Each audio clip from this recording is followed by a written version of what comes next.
क्या आपको भी नहीं समझ आ रहा आपको डिजिटल गोल्ड में इन्वेस्टमेंट करना चाहिए, फिजिकल गोल्ड में इन्वेस्टमेंट करना चाहिए? देखिए, अगर आपको ये चीज नहीं समझ आ रही डिजिटल गोल्ड और फिजिकल गोल्ड क्या होता है, तो ये वीडियो के अंदर मैं आपको बताने वाला हूं कि डिजिटल गोल्ड में इन्वेस्टमेंट करने से क्या बेनिफिट्स आपको होने वाले हैं, या आप फिजिकल गोल्ड में इन्वेस्टमेंट करते हैं तो उसके क्या बेनिफिट्स हैं, और डिजिटल गोल्ड में अगर आप इन्वेस्टमेंट करते हैं तो उसके डिसएडवांटेजेस क्या हैं, कॉन्स क्या हैं, और फिजिकल गोल्ड में इन्वेस्टमेंट करते हैं तो उसके कॉन्स क्या हैं। इस वीडियो के अंदर हम दोनों के प्रॉस एंड कॉन्स समझेंगे और समझेंगे डिजिटल गोल्ड क्या होता है, और ये भी समझेंगे कि आपको डिजिटल गोल्ड में इन्वेस्टमेंट करना चाहिए, वो आपके लिए सिक्योर है या नहीं। अगर वो सिक्योर नहीं है तो फिजिकल गोल्ड क्या आपके लिए अच्छा ऑप्शन है, या उसके अलावा भी कोई अच्छे ऑप्शंस मार्केट में अवेलेबल है जहां पर आप अपने इन्वेस्टमेंट को इन्वेस्ट कर सकते हैं और अच्छी वेल्थ क्रिएट कर सकते हैं, या उस पर अच्छा रिटर्न्स कमा सकते हैं। और ये भी जानेंगे कौन कौन सी कंपनीज अभी करेंटली इंडिया में आपको डिजिटल गोल्ड की सर्विस प्रोवाइड करा रही हैं। देखिए, ये भी हमारे लिए जानना बहुत ज्यादा जरूरी है, और ये भी जानेंगे अभी जो करेंटली इंडिया में कंपनी आपको ये सर्विस प्रोवाइड करा रही है, क्या उनका कोई रेगुलेटर है। देखिए, जैसे सेबी है, securities exchange board of India, stock market को रेगुलेट करता है,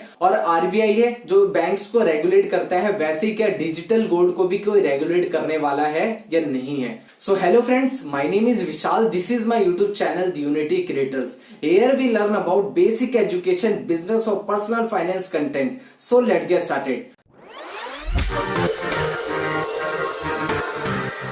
तो सबसे पहले हम बात करते हैं कि डिजिटल गोल्ड क्या होता है। देखिए, डिजिटल गोल्ड को समझने से पहले हमें समझना पड़ेगा कि फिजिकल गोल्ड क्या होता है।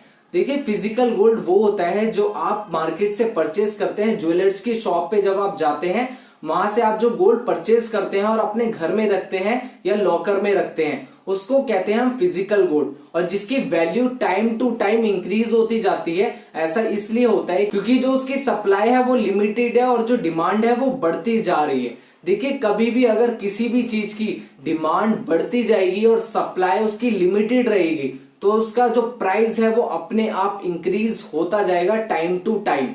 यही होता है फिजिकल गोल्ड। अगर आपके पास है तो आप उसको बाय करके अपने पास रखते हैं, तो सिंपल सा ये मतलब होता है फिजिकल गोल्ड का। अब हम समझते हैं कि डिजिटल गोल्ड क्या होता है। देखिए, ये भी एक तरीके का गोल्ड होता है, लेकिन जो आप फिजिकल गोल्ड बाय करते थे ज्वेलरी शॉप पे जाके, अब वो वहां पे ना जाके आप कहां से बाय करते हैं, डिजिटल प्लेटफॉर्म से बाय करते हैं। डिजिटल प्लेटफॉर्म मतलब आप पेटीएम, फोन पे, गूगल पे, कल्याण ज्वेलर्स, इन सब से आप ये बाय करते हैं। और ये कहां पर स्टोर होता है, आपके डिजिटल प्लेटफॉर्म जहां से आपने वो बाय करा है, वो किसी कंपनी के साथ उनका टाई अप रहता है। अभी करेंटली इंडिया में 3 कंपनीज है जो ये सर्विस आपको प्रोवाइड करा रही हैं। तो डिजिटल गोल्ड का मतलब ये सिंपल सा होता है। इसके बारे में हम और डिटेल में वीडियो आगे बढ़ेगी, वैसे वैसे हम इसके बारे में और डिटेल में जानेंगे। और हमें गोल्ड में इन्वेस्टमेंट क्यों करना चाहिए। देखिए, अगर आप स्टॉक मार्केट में इन्वेस्टमेंट करते हैं, म्यूचुअल फंड्स में इन्वेस्टमेंट करते हैं, तो आपको ये चीज पता होगा जितना ज्यादा हमारा डाइवर्सिफाई पोर्टफोलियो होगा उतना ज्यादा हमारे लिए रिस्क फैक्टर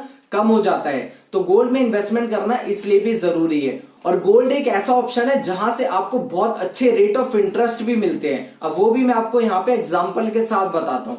2005 में अगर आपने गोल्ड में इन्वेस्टमेंट करा होता तो आपको वहां पे जो 10 ग्राम का गोल्ड का रेट है वो 7000 रुपीज था, सिर्फ 2005 में। लेकिन अभी करेंटली 2021 में जो अभी का प्राइस चल रहा है वो 47,950 रुपीज के अप्रोक्स चल रहा है। आप सोच के देखिए, अगर आपने 2005 में अगर आपने 7,000 रुपए इन्वेस्ट करे होते तो 2021 तक उसकी वैल्यू कितनी ज्यादा हो गई होती। आप इसको जरा बड़े वैल्यू में कन्वर्ट करके सोचिए। अगर आपने 10 लाख रुपए गोल्ड में इन्वेस्टमेंट करे होते तो आपका पैसा कितने टाइम्स बढ़ चुका होता, आप इसको कैलकुलेट कर सकते हैं। तो आपको खुद ये चीज सोचनी चाहिए, जो आपका इन्वेस्टमेंट है वो हमेशा डाइवर्सिफाई होना चाहिए। इसी वजह से हमारे यहाँ गोल्ड में ज्यादातर लोग इन्वेस्टमेंट करते हैं। और गोल्ड में इन्वेस्टमेंट करने का हमारा थोड़ा रिचुअल्स भी रहा है। अगर हम हिस्ट्री की बात करें, हमारी जितने भी फेस्टिवल्स होते हैं वहां पे हम गोल्ड्स को बहुत ज्यादा प्रीफरेंस देते हैं, क्योंकि हमारा जो कल्चर रहा है वो हमेशा से ऐसा ही रहा है। हमारा वेल्दी कल्चर हमेशा से रहा है, इसीलिए हमें सोने की चिड़िया कहा जाता था। सो दैट्स व्हाई अभी करेंटली इंडिया में जो हमारे घर हैं, जितने भी हमारे यहाँ लोग रहते हैं,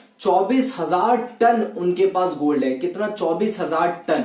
जिसकी वैल्यू 1.2 ट्रिलियन डॉलर है। आप सोच के देखिए ये कितनी बड़ी वैल्यू है, कितना ज्यादा सोना अभी भी हमारे देश के लोगों के पास है। और मैं आपको एक चीज यहाँ पे क्लियर कर देता हूँ, देखिए ये वीडियो थोड़ा लंबा भी हो सकता है क्योंकि ये जो कॉन्सेप्ट है इसमें मैं आपको पूरी डिटेल में बताऊंगा डिजिटल गोल्ड के बारे में, और फिजिकल गोल्ड का जो कंपैरिजन करेंगे ना उसमें आपको थोड़ा टाइम देना पड़ेगा, तभी आप वो चीज क्लियर समझ पाएंगे। तो आप थोड़ा सा टाइम जरूर दीजिएगा और at the end of the video मैं आपको क्लियर समझा दूंगा पूरा कॉन्सेप्ट।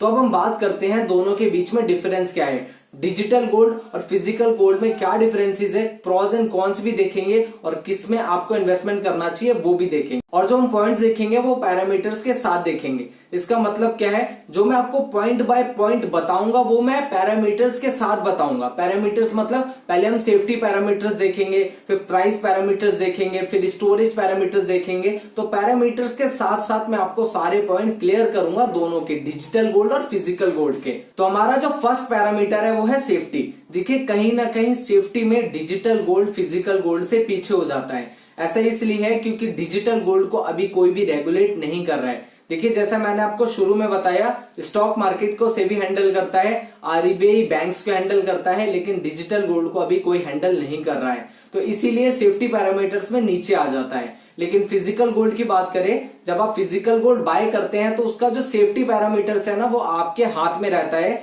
क्योंकि वो आपके पास ही आपका गोल्ड रहता है। तो आपके ऊपर है पूरा कि आप उसको किस तरह सेफ्टी प्रोवाइड करते हैं। और जो दूसरा पैरामीटर है वो है प्योरिटी। देखिए इसमें जो फिजिकल गोल्ड कहीं ना कहीं पीछे हो जाता है। देखिए जो डिजिटल गोल्ड है वो कहीं ना कहीं वो लोग आपको प्रोवाइड करा रहे हैं जो माइनिंग कर रहे हैं, जिनके पास बड़ी बड़ी गोल्ड की कंपनी है।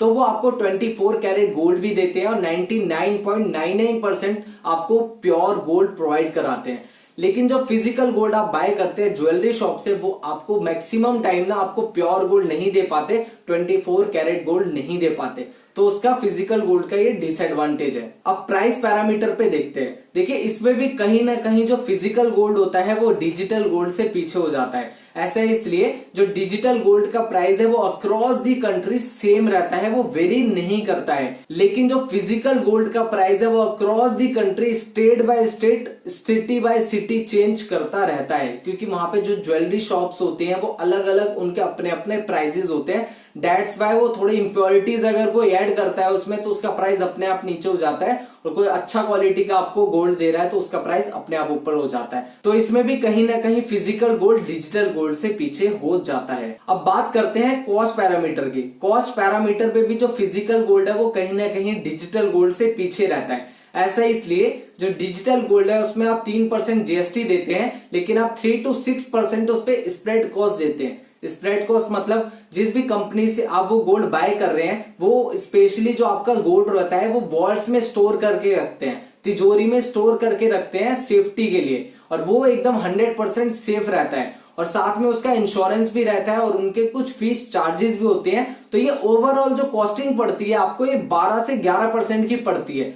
लेकिन जो फिजिकल गोल्ड में आपके जो कॉस्टिंग है वो मेकिंग चार्जेस होता है। मेकिंग चार्जेस आपको पता होगा कि कितना ज्यादा लगता है। अगर आप कोई ज्वेलरी बाय करते हैं ज्वेलरी शॉप से तो ये जो मेकिंग चार्जेस है वो 20 to 30% तक वेरी कर जाता है। तो आप सोच के देखिए कितना ज्यादा आपके ऊपर मेकिंग चार्जेस लगाया जा रहा है। तो इसमें भी कहीं ना कहीं जो फिजिकल गोल्ड है वो डिजिटल गोल्ड से पीछे हो जाता है। अब स्टोरेज पैरामीटर्स की बात करते हैं। स्टोरेज पैरामीटर्स में जो डिजिटल गोल्ड होता है वो वॉल्ट्स में जितना भी उनका गोल्ड होता है जो भी लोग बाय करते हैं वो उसमें स्टोर करके रखते हैं फुल सेफ्टी के साथ, इंश्योरेंस के साथ। लेकिन फिजिकल गोल्ड में क्या होता है, अगर आप फिजिकल गोल्ड बाय करते हैं तो आपको अपने घर में ही गोल्ड रखना पड़ता है या आपको लॉकर में रखना पड़ता है। अगर आप लॉकर में रखेंगे तो आपको उसके एक्स्ट्रा चार्जेस पे करने पड़ेंगे। तो कहीं ना कहीं इस पॉइंट ऑफ व्यू से भी जो फिजिकल गोल्ड है वो डिजिटल गोल्ड से पीछे रह जाता है। अब इन्वेस्टमेंट पैरामीटर की बात करते हैं। इन्वेस्टमेंट पैरामीटर में जो डिजिटल गोल्ड है वो फिजिकल गोल्ड से पीछे रह जाता है। ऐसा इसलिए क्योंकि अगर आपको ज्यादा इन्वेस्टमेंट करनी है डिजिटल गोल्ड में तो आप एक दिन में एक लिमिट होती है, उससे ज्यादा आप इन्वेस्टमेंट नहीं कर सकते डिजिटल गोल्ड में।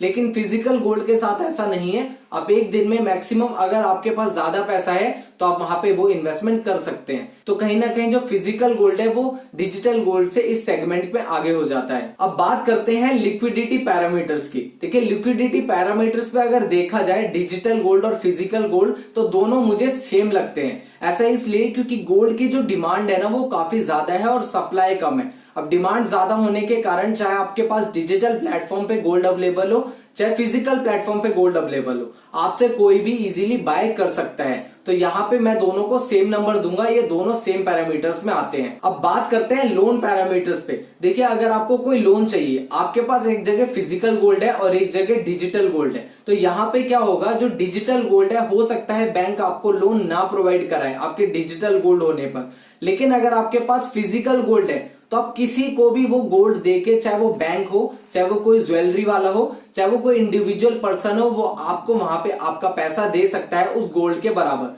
तो ये चीज में फिजिकल गोल्ड आगे हो जाता है इस पैरामीटर्स पे। अब बात करते हैं टैक्सेशन पैरामीटर्स पे। देखिए टैक्सेशन पैरामीटर्स पे दोनों सेम कैटेगरी में ही आते हैं। ऐसा इसलिए मैं कह रहा हूं, अगर आपने 3 साल तक गोल्ड को होल्ड कर रखा है, मार्केट के अंदर सेल नहीं करा है और आप टैक्सेबल कैटेगरी में नहीं आते तो आपके ऊपर टैक्स नहीं लगेगा। लेकिन आप 5 साल के लिए होल्ड करते हैं तो वहां पे आपको long term capital gain tax पे करना पड़ेगा, जो 20% के अप्रोक्स होता है। आप चाहे डिजिटल गोल्ड में कर रहे हो आप चाहे फिजिकल गोल्ड में कर रहे हो, तो आपके ऊपर टैक्स तो लगेगा ही लगेगा। लेकिन डिजिटल गोल्ड के साथ एक प्रॉब्लम है जो फिजिकल गोल्ड के साथ नहीं है, वो बहुत बड़ी प्रॉब्लम है, वो मैं आपको बताता हूं।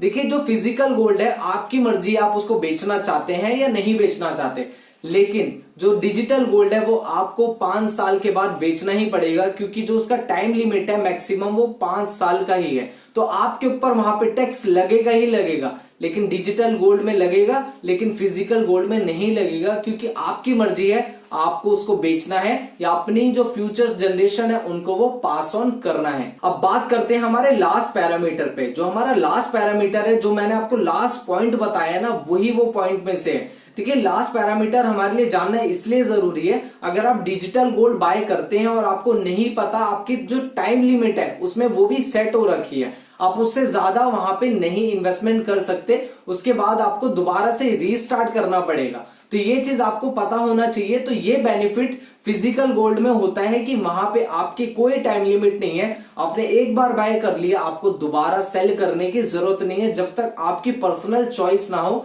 जब तक आपकी कोई डिमांड ना हो, कोई अर्जेंसी ना क्रिएट हो, तब तक आपको सेल करने की जरूरत नहीं है। लेकिन डिजिटल गोल्ड में आपको सेल करना पड़ेगा ही पड़ेगा। तो ये चीज मुझे यहाँ पे बहुत ज्यादा खराब लगी। अब हम बात करते हैं, सारे पॉइंट्स हमने देख लिए, 10 के 10 पॉइंट, और 10 पॉइंट में मैंने आपको एकदम क्लियर समझा दिया कौन सा आपके लिए ज्यादा बेहतर हो सकता है, कौन सा आपके लिए ज्यादा खराब हो सकता है। लेकिन मेरा पॉइंट ऑफ व्यू यहाँ पे कंक्लूजन एक निकालूं, इट कंप्लीटली आपकी चॉइस है, आप किस में इन्वेस्टमेंट करना चाहते हैं, आपको क्या चीज ज्यादा सिक्योर लग रही है। लेकिन इन्वेस्टमेंट पॉइंट ऑफ व्यू से देखूं, मैं दोनों को नहीं चूज करूंगा। ऐसा इसलिए क्योंकि डिजिटल गोल्ड मुझे अच्छा लग रहा है, वहां पे मैं इन्वेस्टमेंट कर सकता हूं, उसमें ज्यादा बेनिफिट्स है, लेकिन एक पॉइंट जो है ना वो बहुत ज्यादा रिस्क क्रिएट कर देता है हमारे पैसों के लिए। ऐसा इसलिए मैं कह रहा हूं, वहां पे जो रेगुलेटर नहीं है, देखिए वहां पे अगर कोई रेगुलेटर नहीं है तो कभी भी कोई भी कंपनी कभी भी हमारे साथ धोखा कर सकती है। हम यहाँ पे किसी को इतना ट्रस्ट नहीं कर सकते कि हम सारा पैसा वहां पे लगा दें और हम उस पर ट्रस्ट करके बैठ जाएं। तो इसी कारण आपको क्या करना चाहिए, आपको ना डिजिटल गोल्ड में इन्वेस्टमेंट करना चाहिए, और फिजिकल गोल्ड तो एक इन्वेस्टमेंट के लिए बना ही नहीं है। और जो फिजिकल गोल्ड है वो आपको इन्वेस्टमेंट पर्पज से आप लेते हैं तो ज्वेलरीज पे जो कॉस्टिंग पड़ती है ना, जो चार्जेस पड़ते हैं वो काफी ज्यादा पड़ते हैं। सो दैट्स वाई आपको उसमें भी इन्वेस्टमेंट नहीं करना चाहिए। तो यहाँ पे अगर मैं अपना पॉइंट ऑफ व्यू आपको बताऊं, आपको कहाँ इन्वेस्टमेंट करना चाहिए, आपको गोल्ड ETF में इन्वेस्टमेंट करना चाहिए, आपको SGB में इन्वेस्टमेंट करना चाहिए। सोवरेन गोल्ड बॉन्ड्स होते हैं जो गवर्नमेंट इश्यूज करता है, आपको उस पे इन्वेस्टमेंट करना चाहिए। वहां पे क्या होता है, आपके ऊपर टैक्स भी नहीं लगता है, जो मैंने आपको 3% टैक्स बताया था वहां पे वो भी नहीं लगता है, और आपको एक सिक्योरिटी रहती है, आपका पैसा कहीं भी कोई लेके भाग नहीं सकता है, क्योंकि वो गवर्नमेंट ने खुद इशू करा है। अगर कोई भी इशू क्रिएट होता है तो गवर्नमेंट आपका सारा पैसा आपको इजीली रिटर्न कर सकती है। लेकिन अगर आप डिजिटल गोल्ड में इन्वेस्टमेंट करते हैं या फिजिकल गोल्ड में इन्वेस्टमेंट करते हैं, तो वहां पे अगर आपके साथ कुछ भी होता है, चाहे चोर आपका सोना चोरी करके चला गया, चाहे डिजिटल गोल्ड आपकी कंपनी लेके भाग गई आपका, तो वहां पे गवर्नमेंट आपके साथ कुछ नहीं कर सकती, क्योंकि वहां पे कोई रेगुलेटर ही अभी तक नहीं है। तो मेरी ये गवर्नमेंट से रिक्वेस्ट भी रहेगी और आपसे भी रिक्वेस्ट रहेगी, आप भी हमेशा ये क्वेश्चंस उठाते रहिए। अगर डिजिटल गोल्ड का प्लेटफॉर्म इतना ज्यादा बूम हो रहा है हमारे देश के अंदर, तो गवर्नमेंट को इसके लिए रेगुलेटर लाना चाहिए जल्द से जल्द, बिकॉज ऑफ सेफ्टी रीजंस। देखिए, लोगों का पैसा बहुत हार्ड अर्न मनी होता है हमारे देश के अंदर, क्योंकि ज्यादा लोग ज्यादा नहीं पैसा कमा पाते और मैक्सिमम लोग गोल्ड में ही इन्वेस्टमेंट करना चाहते हैं। उन्हें इक्विटीज के बारे में नहीं पता, म्यूचुअल फंड्स के बारे में नहीं पता, बॉन्ड्स के बारे में नहीं पता। तो इसी कारणवश लोगों को क्या करना चाहिए, गवर्नमेंट को भी ये चीज बहुत ध्यान रखना चाहिए कि लोगों का पैसा बहुत हार्ड अर्न मनी है, उनके पैसों को हमेशा ध्यान रखा जाए। सो दैट्स व्हाई उनको रेगुलेटर लाना चाहिए। उसके बाद आप डिजिटल गोल्ड में इन्वेस्टमेंट कर सकते हैं, लेकिन उससे पहले आप SGB या गोल्ड ETF में इन्वेस्टमेंट कर सकते हैं। अगर आपको इन दोनों टॉपिक्स के ऊपर वीडियो चाहिए, आप मुझे नीचे कमेंट करके जरूर बता दें। मैं पूरी कोशिश करूंगा इन टॉपिक्स के ऊपर वीडियो बनाने की जल्द से जल्द। आपने बिल्कुल सही सुना, मैं कोशिश करूंगा। देखिए, कोशिश करने से ही सब कुछ होता है, तो आप थोड़ा सा कोशिश करके नीचे कमेंट जरूर कर देना कि मुझे भी अच्छा लगे कि आप कमेंट कर रहे हैं, आप खुद चाह रहे हैं इन टॉपिक्स के ऊपर वीडियो, तो मुझे भी अच्छा लगेगा। मैं भी और ज्यादा एफर्ट्स दूंगा अपने तरफ से और ज्यादा मेहनत करूंगा इन टॉपिक्स के ऊपर अच्छा कंटेंट लाने की। लेकिन मैं अपनी मर्जी से जब वीडियो बनाऊंगा तो मुझे उतना मोटिवेशन नहीं मिलेगा उस लेवल का आपको कंटेंट देने का। लेकिन अगर आप ज्यादा से ज्यादा कमेंट करते हैं तो मुझे बहुत अच्छा लगेगा और मैं पूरी मेहनत के साथ आपको एक अच्छा कंटेंट देने की कोशिश करूंगा। तो अगर आपको वीडियो अच्छा लगा हो तो आप हमारी वीडियो को लाइक जरूर कर देना और हमारे वीडियो को शेयर जरूर करें उन लोगों के साथ जिनको भी डिजिटल गोल्ड के बारे में और नॉलेज चाहिए। सो तब तक सीखते रहिए, सिखाते रहिए, आगे बढ़ते रहिए, क्योंकि जब तक सीखेगा इंडिया तब तक जीतेगा India. So thank you so much for watching. जय हिंद, वंदे मातरम, भारत माता की जय।